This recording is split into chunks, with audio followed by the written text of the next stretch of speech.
In room 451, the day began unusually for Roger. His wife Karen woke him up, and they made love. In room 450, Matt and Jenny were doing the same thing. Matt and Jenny went to breakfast. This was the first time she allowed Matt to plan an annual vacation.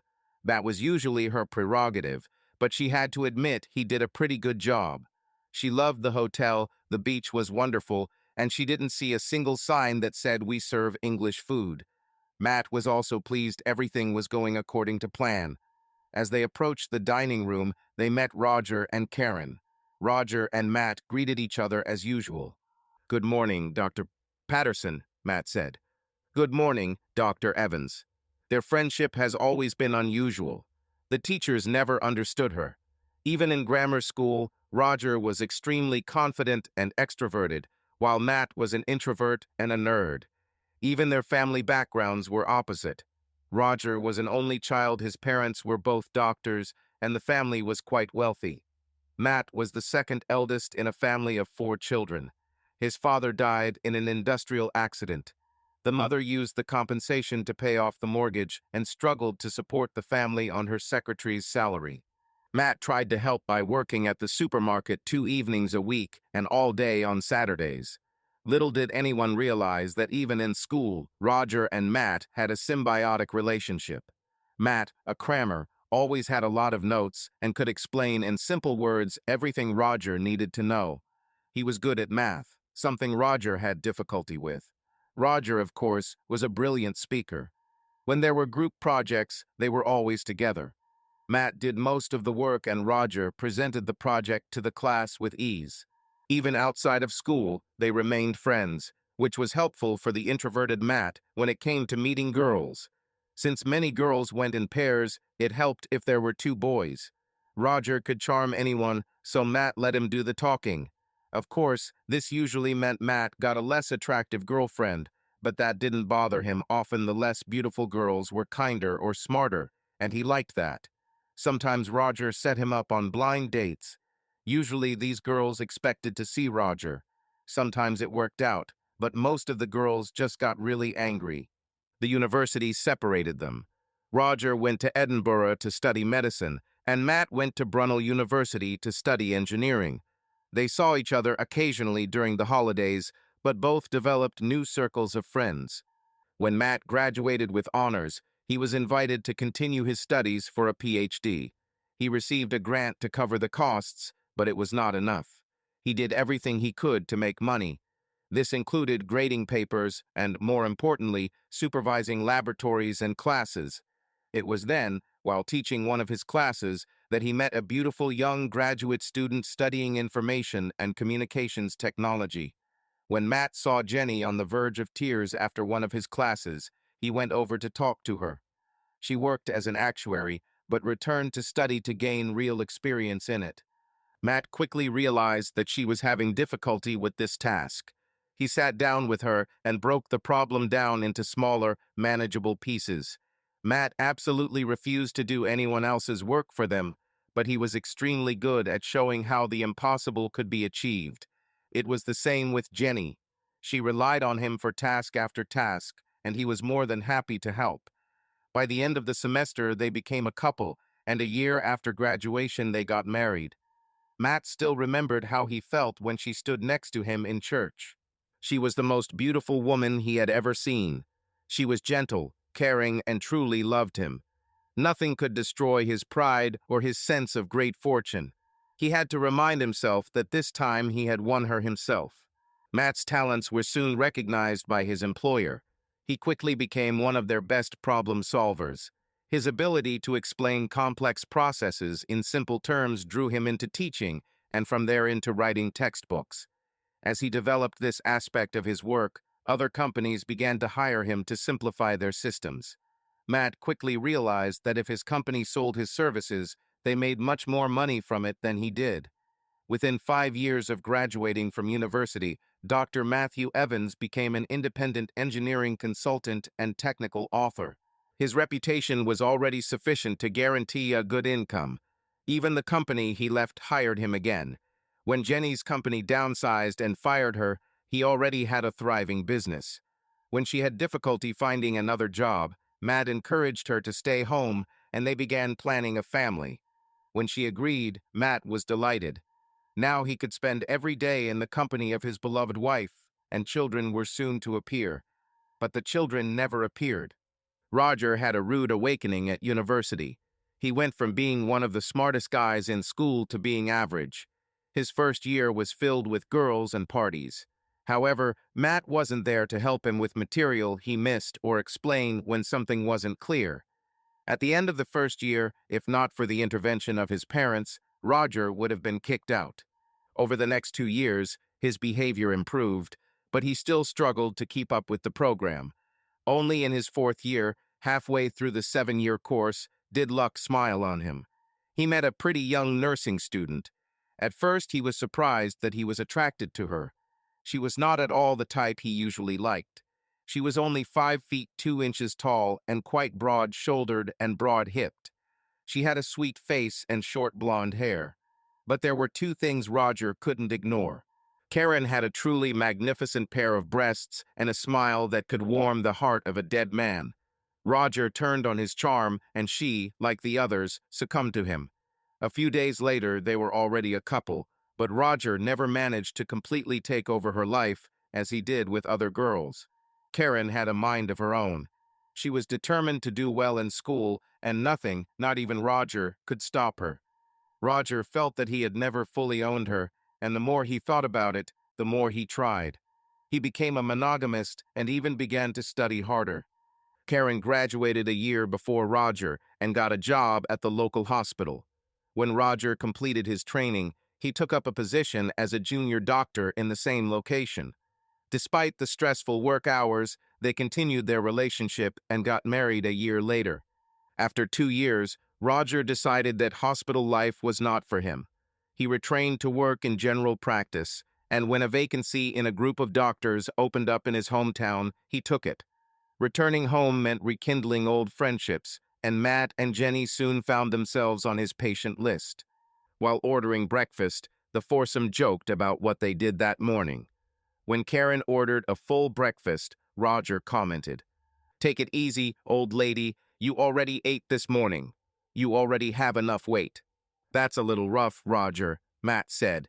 "I had breakfast in bed this morning, and I'm ready again." The four friends couldn't help but hear mourning each other's tricks, and everyone laughed together at the comments. Karen decided to change the subject. "So, what were you doing yesterday while Matt and I were exploring the Alhambra?" she asked. "I can't tell you," Jenny smiled.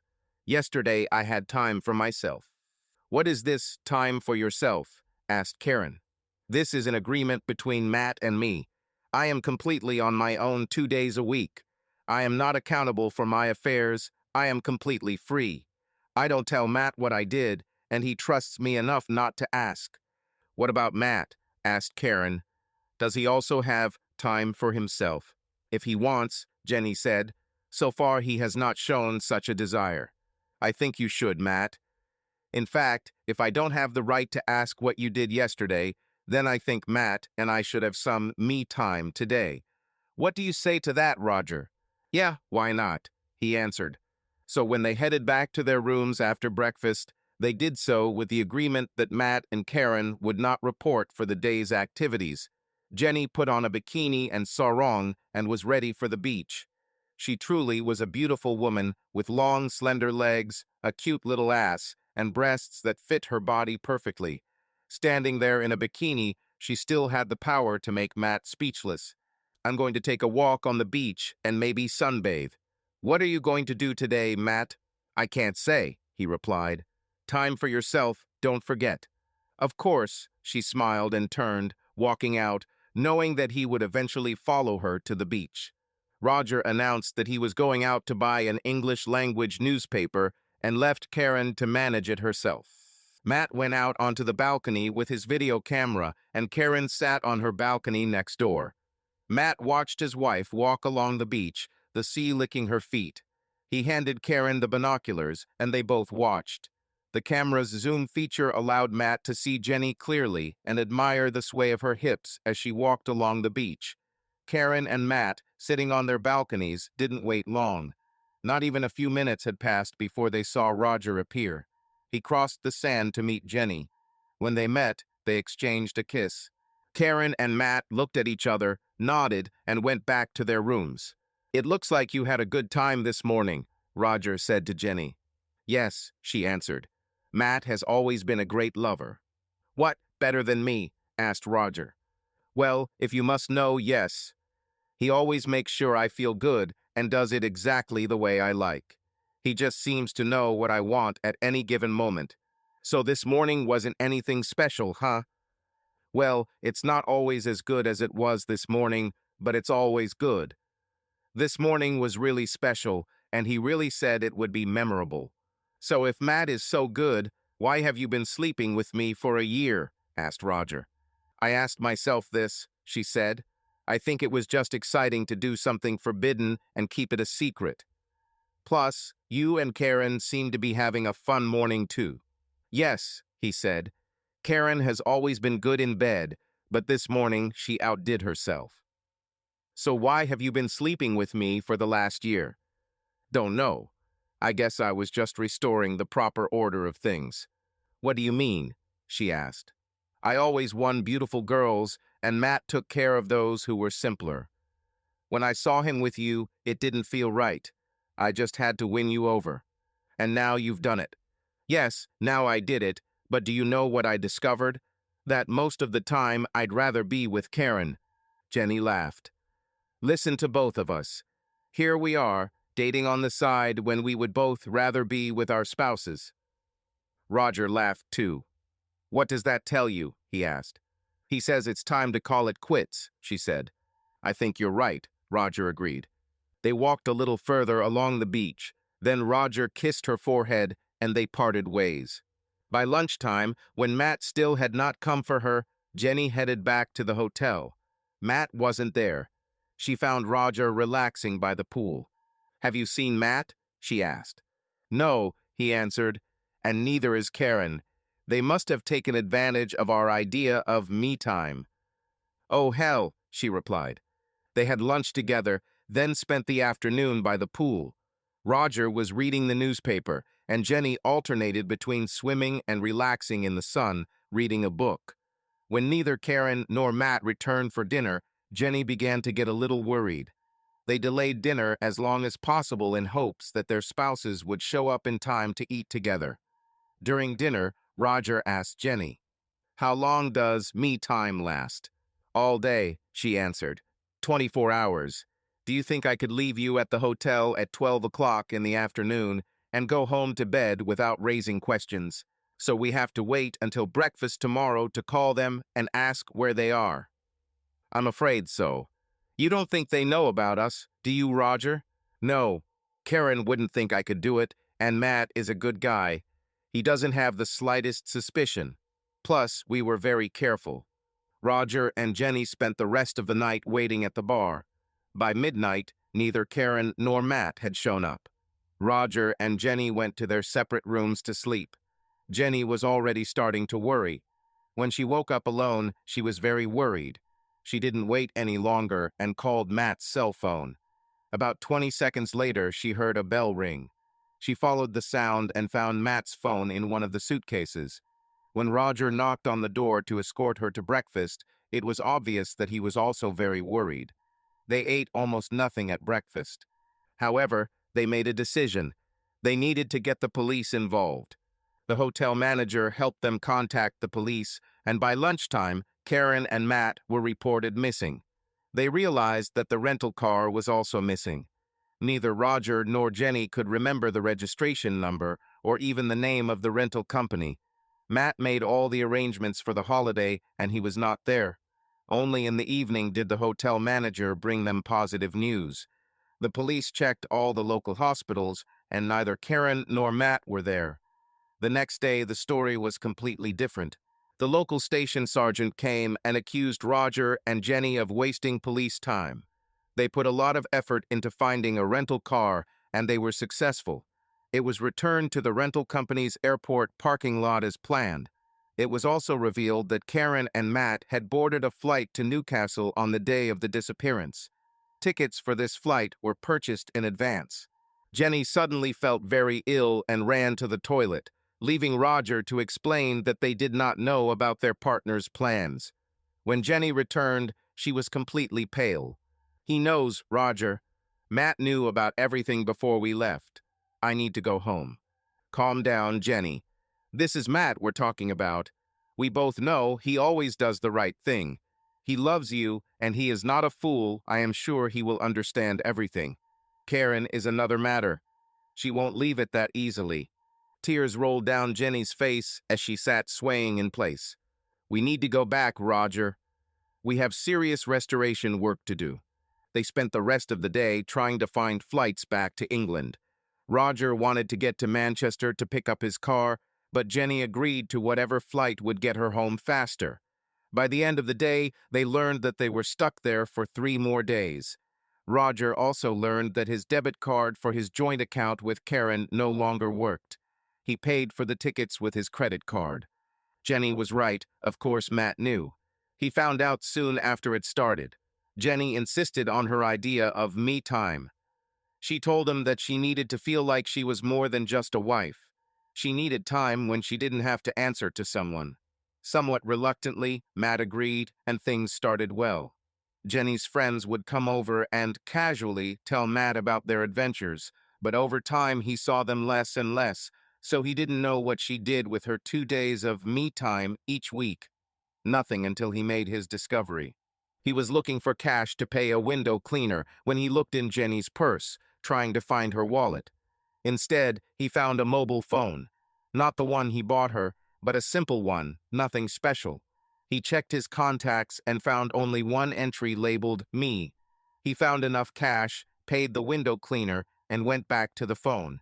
He wrote down the number labeled I. Then I entered the code to see Jenny's phone number. Switching to his landline, he entered the code to hide the number, then called the number I. The phone was picked up almost as soon as it started ringing. "Hello, beautiful, what happened?" Matt recognized the voice immediately. He had to think quickly to avoid arousing suspicion. He took on an Indian accent and pretended to be a call center employee. "Hello, sir, this is Telecoms Limited. We've noticed that your contract is about to expire, and we'd like to offer you a reduced contract price with a free upgrade to your phone." "Contract?" said Roger. "I don't have a damn contract. This is a prepaid phone." Roger disconnected before Matt could apologize.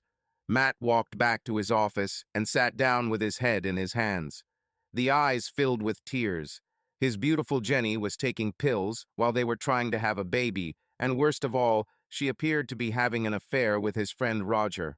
An hour later, Jenny walked into his office and found him with his head in his hands.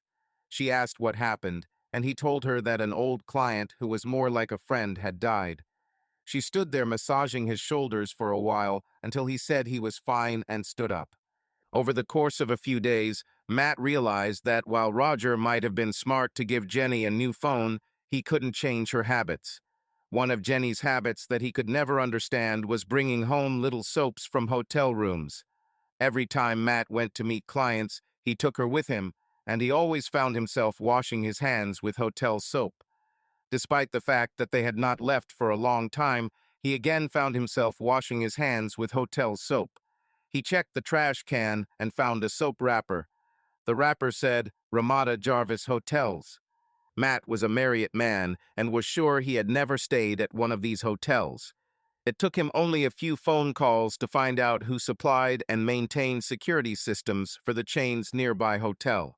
One of the great things about Matt was that he was loved by everyone he dealt with.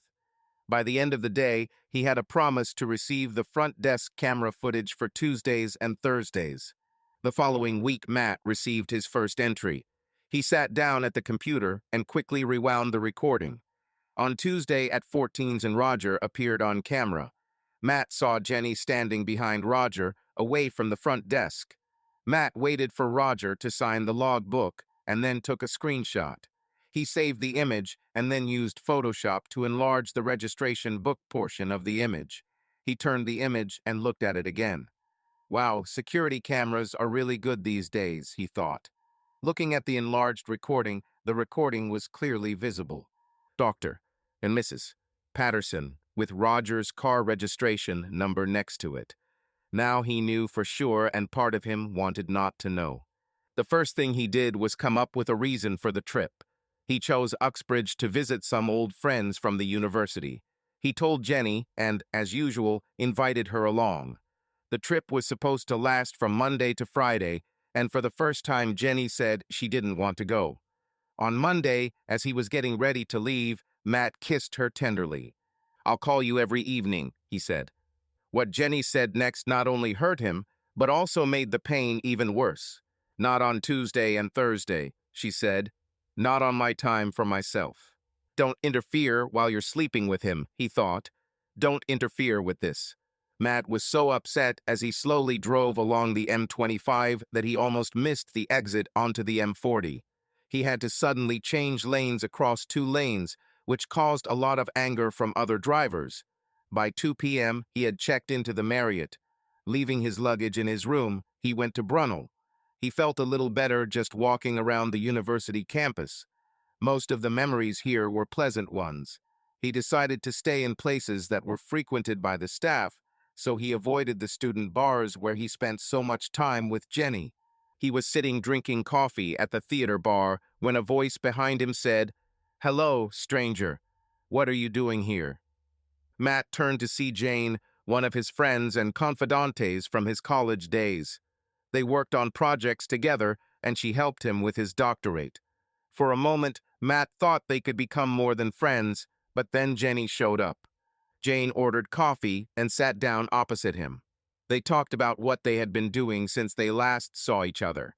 Jane was now a lecturer at the university, the first female lecturer in engineering at Brunel. She had just returned from her second stint in industry and was delighted with the experience. Matt shared the same lie he told Jenny about a work meeting nearby. Jane looked at her watch, finished her coffee, and stood up. "I need to go," she said. "Okay," Matt said. "I guess I'll see you." Jane turned to him, paused, then said, "Matt, don't eat alone in a faceless hotel tonight. Come to me. I'll cook us dinner, and we can talk about old times over a glass of wine." "I love it. Thank you." "Fine. I'll pick you up at the Marriott at 7. As she left, Matt couldn't help but think about how things could have turned out differently. Matt called Jenny at 6, told her about his trip, how much he missed her, and told her he loved her. He then talked about having dinner with Jane. Jenny knew about Jane and how well they had been friends in college. During her student years, she was a little jealous of her. "Just behave yourself and remember who you are returning to," she said. After some communication, Jenny stuck the knife back into the wound, unaware that Matt knew. "Just remember not to call tomorrow," she said. He wanted to finish for her. "Because I'll be busy cheating with Roger." Instead, he simply replied, "Don't worry, I remember." Jane arrived on time and Matt was waiting for her in the hall. She was still driving like crazy, with squealing tires and a lot of insults towards other drivers. Her apartment reminded him of his student years, books everywhere and a lot of junk. Matt was surprised to learn that Jane could cook. They had a great dinner, and while they were drinking coffee, Jane asked, "Are you going to tell me what's going on?" "Am I that transparent?" Matt asked. "For me, yes," she said. "I've never seen you so close to tears." "Well, will you admit that you came here for a feeling of security?" Matt broke down and told Jane everything, even about the phone call that evening. Jane just listened and kept his wine glass full. By the time he finished, Matt's tears were streaming. "Matt, I don't know what to say. Your wife and your best friend, you deserve better than them." "You mean I deserve someone like you," he said. "Although I admit that I have a personal interest, I think you should do something about it. However, that can wait until tomorrow. You need to sleep tonight. Judging by your appearance, you haven't slept for several nights. I have a spare room. I'll make the bed now, and you'll stay here for the night." Whether it was out of relief from the story or for some other reason, that night Matt slept well for the first time since the betrayal was confirmed. Jane called on him twice during the night. At 2 in the morning, she just sat next to the bed, watching him sleep. In the morning, she left to lecture until 11. She left a note asking Matt to wait for her.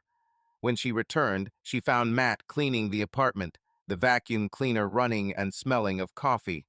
She came up behind him, put her arms around his waist, and hugged him tightly. When Matt turned around, he looked much better than yesterday. "Well," she said, "let's have some coffee and talk about what you're going to do." They sat down with coffee and cookies. Jane couldn't help but sit and stare at him.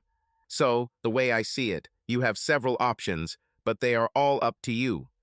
If this case ends tomorrow, what will you do? I suspect you'll pretend you don't know and hope it doesn't happen again." "You're probably right," Matt said. "Then, when you leave here, you can continue to collect evidence and choose the time to begin the divorce. This is the hardest option for you because you will have to pretend nothing is happening until you make your move. I know they deserve it, and that's what I would choose, but it's up to you to decide." Matt was silent. "I understand the logic of your words, but unfortunately, this is not just a logical problem, Jane. I still love her. I really still love her." "Matt, love isn't the only thing that matters in marriage. The question is, can you trust her again? If you don't trust, she will reproach you and love will die. I need to think about this, Jane. I can't make a decision now. Can I have dinner with you tonight?" "Of course," she said. That night Matt came to pick up Jane in his Jaguar. She was impressed. "You seem to make a really good living at what you do. This might make what I'm planning tomorrow a little outdated." "That's not true," Matt said. "I decided that all options were open, and if I didn't have a family to take care of, money wasn't a problem." They didn't talk about Matt's problems that night. They had a nice dinner and sat in the hotel bar reminiscing about old times. It was a happy night, and they both drank a little more than they should have. "You drank too much to take me home. Can you call me a taxi?" she said. "You're a taxi," Matt replied, and they both burst out laughing. "No, seriously, Jane, I have 2 beds in my room. You can stay here. No obligations, no consequences." They went up to Matt's room. He insisted that they sleep in separate beds. He wasn't ready to declare his marriage over yet. The next morning, he bought Jane breakfast before taking her to work. She asked him to return at 2 o'clock, and he agreed. Jane's surprise afternoon turned out to be an informal meeting with engineering faculty leaders for a possible job opportunity. Matt was surprised by this. He had never dreamed of teaching. However, everyone else was deadly serious. There was a vacancy coming up the following school year, and everyone thought it was a good fit and had to apply. He was given to understand that this would be decided in advance. "Wait a minute. I make good money as a technical writer and training consultant. Do you expect me to give it all up?" "Oh no, Dr. Evans. Once you have fulfilled your obligations to us, you can do whatever you want. In fact, the more contacts you have with industry, the better for us," said the head of the faculty. Matt agreed to think about it. When he left, Jane was waiting for him. He put his arm around her shoulders, and they left together. That night, they were having dinner at a hotel, and during dinner, a waiter approached Matt and passed him a note. He read it and looked a little embarrassed. "What's happened?" Jane asked. "I forgot to call Jenny," he said. "Then you better do it now." "When I finish this, Jane, she can wait a little longer." Perhaps that's when Matt knew he had made a decision. After he finished the main course, he asked Jane to excuse him while he called Jenny. When he returned, there was a smile on his face. When Jane asked what was funny, he told her that he told Jenny that he thought it was Thursday, time to himself. He also told her that he was having dinner with Jane. Jenny was not happy about this. Matt decided to enjoy his Thursday before returning home on Friday. Almost immediately after returning home, Matt began collecting evidence. Jenny was smart enough to delete the texts on her special phone, but she didn't delete the call history. Each time the engineers came to the Ramada Jarvis, Matt received a DVD of the footage from the front desk camera on Tuesday and Thursday of that week. As winter set in and thoughts of summer vacations began to appear on everyone's minds, Jenny began talking to him about another vacation with Roger and Karen. All this time he was the same old Matt, the reliable Matt who some said was boring. However, in the bedroom he really tried. He noticed that phone calls became less frequent, as did visits to the hotel. By spring, he thought it was time to get Karen involved. His reaction to Karen was not what he expected. He expected denial, that this wasn't really happening, that he had gotten it all wrong. He expected tears, screams, and, "How could he do this to me?" Instead, he got completely mad. Her face turned white, her lips tightened, and she said only 3 words. "This little scoundrel." "Do you have a plan, Matt?" she asked. "Well, I think I know what I want to do and when. I have enough evidence to be sure what's going on. The only thing I don't know is why." "Well, I can tell you why from Roger's point of view," she said. "It's envy, pure and simple. He was always jealous of you, that's what he told me. He couldn't believe how you, despite all the hardships you had to overcome, could do better than him in school. He bragged to me about how he tossed his girls to you when he was done with them. Not because he didn't love you, but just to show that he was better than you. Then we came here, and you had a model wife, and he had me. Oh, I know he tells me he loves my big breasts and wide hips, but I've seen the way he looks at other women, especially Jenny. It's envy, take my word for it." Matt laid out his plan, and Karen agreed to support him. The first plane to Manchester, where Roger left his car, took off on Saturday. Both Roger and Jenny were in it. Roger bought the tickets on his personal credit card. Neither his nor Jenny's debit cards were working anymore. Jenny's eyes were red from all the tears she had shed over the past 3 days. She sat in her chair, fidgeting with her hands. Roger looked at her. "I don't understand. What are you so worried about? I'm telling you, Matt is a good guy and he loves you. Karen is the one who should be worried. She may have to take revenge, and she may do so. We need to know if they suspect or do they have evidence." Jenny started crying again. "Matt wouldn't do it if he wasn't sure," she said. "I think we can assume that he has evidence." She was absolutely right, and they themselves provided the last piece of evidence during their last sex on Tuesday, while Matt and Karen admired the Alhambra. Even when Jenna spread towels on the bed, she was under surveillance. Neither she nor Roger noticed that Matt's laptop was left open on the dressing table. Random blinking of the hard drive indicator also went unnoticed. His motion-detecting camera mounted above the screen showed no signs of activity. Up until this point, Matt had only been able to reveal that they had checked into the hotel together, but this Tuesday they provided the final piece of evidence he needed. "I pray to God you're wrong," Roger said. "You only have to lose your marriage. I could lose everything, but I don't want to lose my marriage. It's better than losing your marriage and the career you spent 7 years studying for." "You still don't understand, right?" said Roger. "You are still my patient. BMA rules say I can make a mistress a patient, but I can't make my patient a mistress. If Karen reports me, my license will be revoked." They didn't say anything else for the rest of the flight. Jenny was still crying when they got off the plane in Manchester. She was still in that state when they reached her front door. Roger carried her bags to the door and waited for her to find her keys. When the key didn't work, the tears started again. Roger tried too, but he couldn't open the door. He went to her car to activate the garage door remote. The remote wasn't there, but he found a postcard on the driver's seat. He handed the card to Jenny. She opened it and froze. A few minutes later, she dropped the card. Roger picked it up. On the front it said, "Good luck in your new home." Inside, Matt wrote, "Try Rogers, I think he has plenty of space." Roger just looked at it and said, "Oh my God, Matt, what have you done?" He hugged Jenny and led her back to his car, then went back to get her suitcases. He drove to his house and let Jenny inside. He sat Jenny down and went to the kitchen to make them both a cup of coffee. While he was looking for cookies, he heard a scream. He rushed back into the living room and found Jenny standing by the fireplace with a piece of paper in her hand. Then he saw another envelope on the mantelpiece. This one was addressed to him. This envelope contained a notice of the start of divorce proceedings. He guessed that Jenny had found the same thing. She still stood there, frozen in shock, looking at the paper. Roger saw that she was in a state of shock. He took her upstairs to the guest room and put her to bed, then called Matt.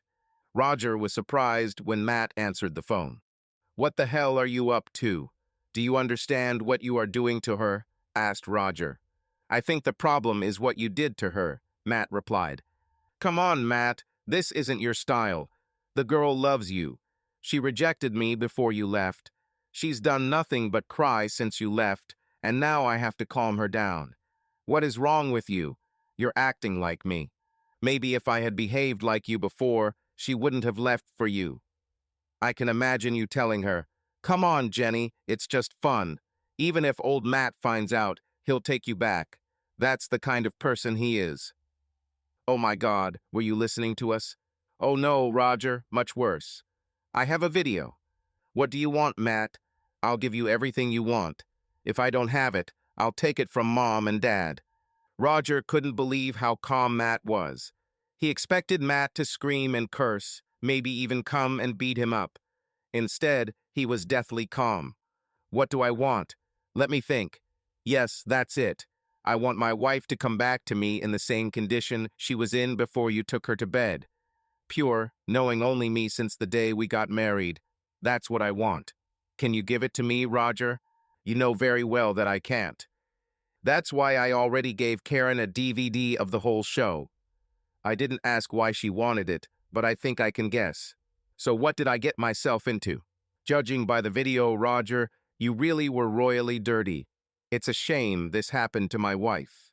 Okay, so I'm in trouble. Looks like this is my punishment. I'll have to deal with this. What about Jenny? This girl is broken. She hasn't spoken since she found the divorce papers. What about Jenny? Matt said. She wanted her me time. Now she has enough for 7 days a week, 365 days a year. Damn it, Matt, she loves you. She breaks my heart. How can you say, "What about Jenny," so calmly? She's your wife. What a shame you just remembered this, Roger. As for calmness, I'm not calm. I was numb. That's what waiting at home twice a week does to you, hoping every night that she'll tell you she's sorry, that it was a big mistake, that it's over and will never happen again. Every night that this apology did not come, more and more died. When almost a year had passed, there was nothing left that could hurt. That's where I am now, Roger. I was quietly numb. Have you known for almost a year? Oh yes, Roger, almost from day one. And you didn't say anything all this time? God, you are incredible. And what would it do to say something? Make her come back to me because she got caught. She never left you, human. It was me who didn't let go, told her everything you had to tell her. That's what I propose, Roger. If you really think she needs help, then while you can still practice, make sure she gets it. If it costs money, then so be it. It is still deducted from the divorce settlement. So I can't convince you to call off the divorce? For God's sake, man, she loves you. Roger, she'll need a change of clothes. Everything is in her car, but you didn't take it. I'll call a taxi and ask him to wait at your house. I'll drive Jenny's car to your house, throw the keys through the door, then leave in a taxi. Please don't go out, and most importantly, don't let Jenny get out. Matt hung up. Roger had never seen him like this. He could always talk Matt into it, but this was a completely new game, and he didn't know the rules. 10 minutes later, the taxi pulled up to Roger's house, followed shortly after by Jenny's car. Matt got out of Jenny's car, and at that moment Roger heard a noise upstairs. Jenny ran out and almost fell down the stairs. "Matt, Matt, I love you," she cried. "Matt, please talk to me." Roger stood at the door, and the keys fell to the floor. "Matt, please talk to me." "Oh, please, PojaluYsta," she cried, tears streaming down her face. Then, for the first time, she turned to Roger. "Bastard," she screamed. "You bastard, you said this wouldn't happen. Just for fun, you said. Matt will never know, you said. Matt will be fine, you said. Well, he knows, and he's not okay, and it's not funny. I could kill you, you bastard." She cried on his shoulder before he took her back to her bedroom. Matt's taxigate rode him to his own house. He walked through the door and met Karen, who kissed him on the cheek. "How was it?" she asked. "Not very good," Matt said. Jenny seemed to be in a terrible state, but Roger kept her inside. You have to remember that you never created this problem. They created it by sleeping together. Roger is very worried about what you are going to do. He has something to be afraid of, said Karen. He knew what he was doing and knew the risks. Matt loved to read in bed, and spy novels were his favorite genre.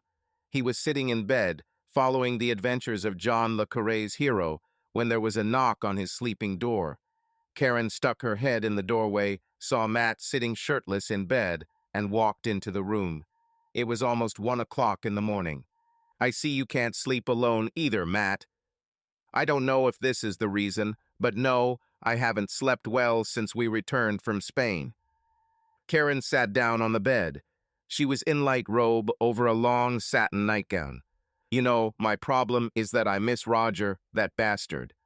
I don't want him to come back, but now I'm having a hard time getting used to sleeping without him. Matt moved to the edge of the bed. He pulled back the blanket on the other side of the bed and patted the mattress, indicating that Karen could join. Karen took off her robe and got into bed next to Matt. She moved closer to him and laid her head on his shoulder. Matt continued reading. That night they made love. As Karen fell asleep, Matt lay there. He slowly realized that he had no emotional attachment to Karen. He didn't really experience anything. After their sex, he expected a feeling of euphoria. It didn't happen. It wasn't because he didn't find Karen attractive. He had always found her attractive. Of course, she was not a beauty like Jenny, but she radiated a certain warm sexuality. No, Karen wasn't the problem. The problem was him. He just didn't feel the romantic affection for her that he experienced from Jenny. In fact, when he thought about it, he couldn't think of a single person he had an emotional attachment to right now. They slept until 10 in the morning. Karen stood up first and went to get a robe, then headed to the kitchen. By the time Matt came down, she had already made coffee and started frying eggs and bacon. You know, Matt, I could get used to this setup, she said. I think we should stick to the plan, Karen. Besides, your mother is waiting for you. Yes, I know, but after last night, I thought you might want me to stay. Karen, you clearly wanted sex last night, so I gave it to you. It was okay, I hope. Yes, it was fantastic, but that's all it meant to you. Don't make me answer that, Karen. Karen looked disappointed, but accepted the situation. So you want me to go to my mother? Yes, Karen, it will allow you to do what you need to do and put enough distance between you and Roger. They were just loading her suitcases into Matt's car when Jenny's car pulled up. She got out of the car and rushed towards Matt before he could dodge. Matt, please, I love you. Please don't do this. He began to move towards the house. Don't do this, Jenny. You're only making things worse. Karen grabbed Jenny's wrist and tried to hold her back. You probably couldn't wait, right? As soon as he left me, you crawled into his bed. Well, have you already slept together? Anyway, yes, Karen replied. What I don't understand is why you got involved with Roger when you had a husband like him. Suddenly, Jenny realized that Matt was not there. Turning around, she rushed towards the open front door. The first thing she saw was Matt with the phone to his ear. Yes, okay, as soon as possible then. It was Roger, he said. He will come for you. I don't want to go with Roger. I want to stay with you, Matt. I love you. Matt looked into her eyes. Jenny, I don't love you anymore. Now please go away. Jenny's knees gave way, and they both had to support her as they walked her to the car. Roger got behind the wheel and drove her away. Matt drove Karen to the station and then returned to start his life alone. Over the next 3 months, Roger found himself not only divorced, but also summoned to a hearing before the medical council. He admitted to having a sexual relationship with a patient and was removed from the register of medical practitioners. He kept his promise and placed Jenny in a private clinic for treatment. Her depression. Now, unable to practice medicine, he took a job as a medical representative for a pharmaceutical company and moved away. Jenny's lawyer tried to drag out the divorce as long as possible by arguing about the value of the house. He didn't understand why, but Matt wanted to keep the house. He eventually put it up for auction and bought it for about 3/4 of its appraised value. After paying off the mortgage and paying the bills for Jenny's hospital stay, there wasn't much money left. He paid child support for 6 months to give Jenny time to find a job. After receiving an offer to teach at Brunel, Matt rented out his house and moved to Tewksbridge. He began living with Jane, but she soon realized that he was not the same man she knew many years ago. Even a few months ago, there was a sparkle in his eyes. Now he is gone. A few months later, they broke up and Matt moved into his own apartment. His work was his salvation. It brought him into contact with people. The need to be cheerful in front of clients gradually penetrated his psyche. He even started dating, mostly through dating sites. It didn't take him long to sort through the descriptions and determine the type of woman he was looking for. He tried to avoid women who described themselves as bubbly because that usually meant never stops talking. Most of the women he dated were divorcees, and Matt was surprised at how quickly some of them wanted to get him into bed. In this regard, he never failed. After a year of trying to date women selected by various computer programs, he gave up on the idea. He always kept in touch with Karen, and they met up from time to talk about old times. About 2 years after the big breakup, Matt received an invitation. Karen was getting married again, and he was invited to the wedding. He called her to congratulate her and apologize for not being able to come. When she told him that Jenny wasn't invited, he agreed to come. Karen's wedding was a big event. Her husband was a surgeon and his family was very wealthy. They rented a large hall in a country house. Matt was having fun watching the ladies. One in particular attracted his attention. She was tall, about 173 cm, with long brown hair, a slim waist, and Matt couldn't help but notice how her long dress flowed over her hips and butt. As if she felt his gaze, she turned to face him. Matt smiled nervously and looked away, but not before noticing her blue eyes, high cheekbones, and magnificent breasts. He was pleasantly surprised to find himself sitting across the table from her at dinner. The need for conversation led Matt to ask if she was a friend of the bride or groom. She said her name was Carol, and she worked with Karen. Matt simply said that he was a friend of Karen's ex-husband. When dinner was over, Karen pretended to approach them.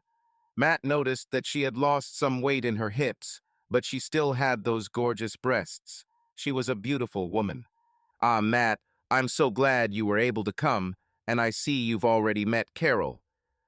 "Yeah, we talked a little," Matt replied. "Carol, this is Matt. He is my ex-husband's friend and my friend. Do you remember what I told you about him?" "Oh, that friend," Carol said.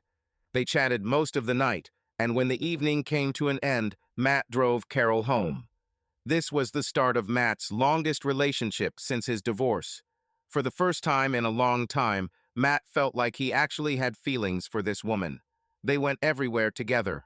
Carol took him to art galleries, and he took her to places like the Science Museum.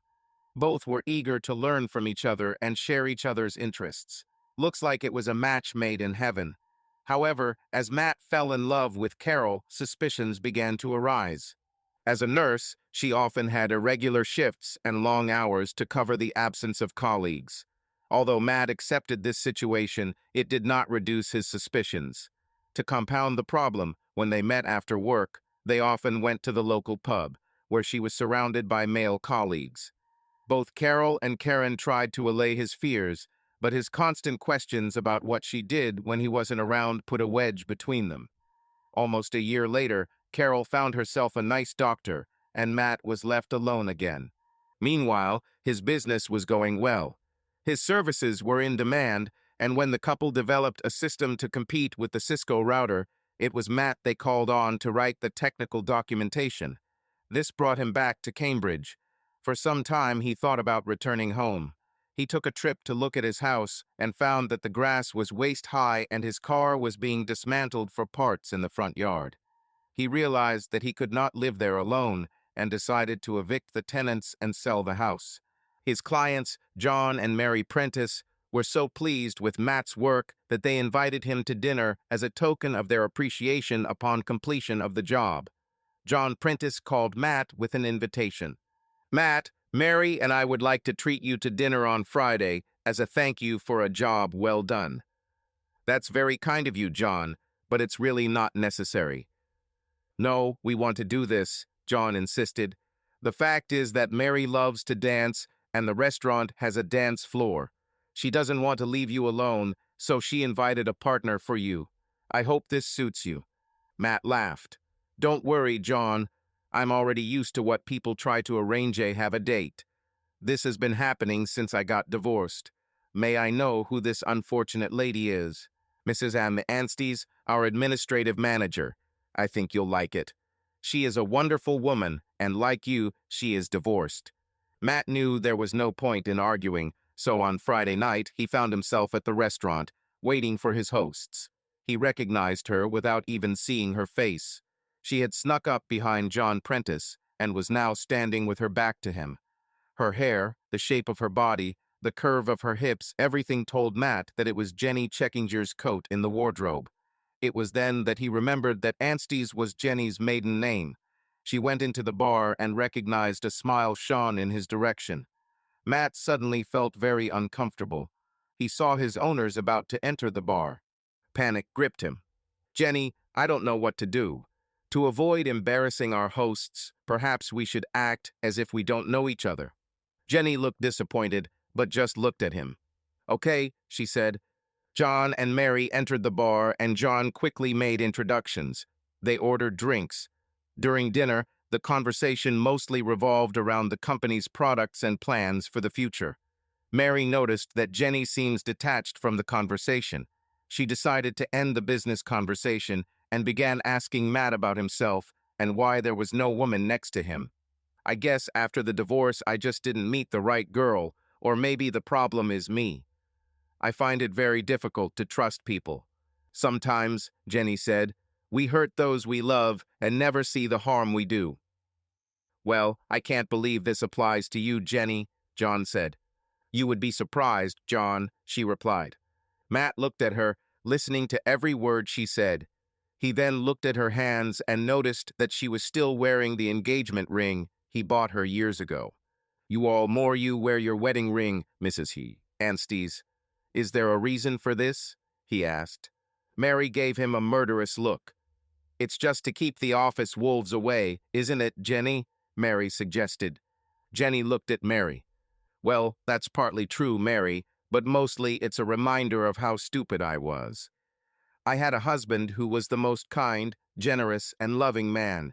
We had a good life, and I threw it all away for a little adventure. Mary looked at her in surprise. Jenny noticed this and continued. Oh, I know, Mary, you thought I should be the one who was wronged, but it was my dear husband who was wronged. I had an affair with his best friend. Can you believe it? The two people he trusted most betrayed him. I hate myself for what I did to him. But there must have been something wrong in your marriage, Mary said. No, it was not. My husband was even better in bed, but his friend had the gift of persuasion. He kept telling me that my husband would never know, and it was so exciting to do something you know you shouldn't do. There was always a hint of danger, a chance that we might get caught. At least that's how it all started. After a couple of months, I started fantasizing about my husband storming into the room and taking me home, but that never happened. The irony was that the day I finished the novel, he left me. He knew this almost from the very beginning. He knew for almost a year before he did anything. Why? Mary saw her attempt at matchmaking sink. He told his friend that he was waiting for me to admit what I had done and ask for forgiveness, but of course I never did. With every week, with every piece of evidence he collected, his heart broke more and more. By the time he left, he had no love left. I killed all the love he had for me. You know, I always told him that I needed time for myself to be on my own. Well, now I have plenty of it, and I don't like it. Oh my God, Jenny, this is such a sad story. What happened to him? Asked Mary. John looked at Matt, expecting him to be bored. Instead, he saw Matt listening intently to every word Jenny said. The last time I saw him was about a week after he left. He looked blank and told me he didn't love me anymore. Since then, I haven't seen him again. I was told that he moved to Tewksbridge. He paid my treatment at the clinic, but I never saw him again. What would you say to your husband if you saw him now? Matt asked suddenly. Jenny looked straight at him. I would tell him that I was sorry and that I never meant to hurt him. I would tell him that I love him and that he is the only man I have ever loved. I would beg him to forgive me, even though I know he could never take me back. Now, if you'll excuse me. Tears glistened in her eyes as she stood up and hurried to the women's room. Tears began to form in Matt's eyes as well. Well, that was unexpected, John said. I'm so sorry, Matt. I didn't think all this would come out, Mary said. Actually, don't worry. Obviously, she needed to get it out, and what beautiful breasts she has, Matt smiled. John and Mary decided to cut the evening short, so when Jenny returned, they all got ready to leave. While they were waiting for their coats, Matt turned to Jenny. I really enjoyed myself tonight, Jenny. Can I see you again? Yes, Matt, I would really like that. While John and Mary looked on in amazement, Matt handed Jenny his business card.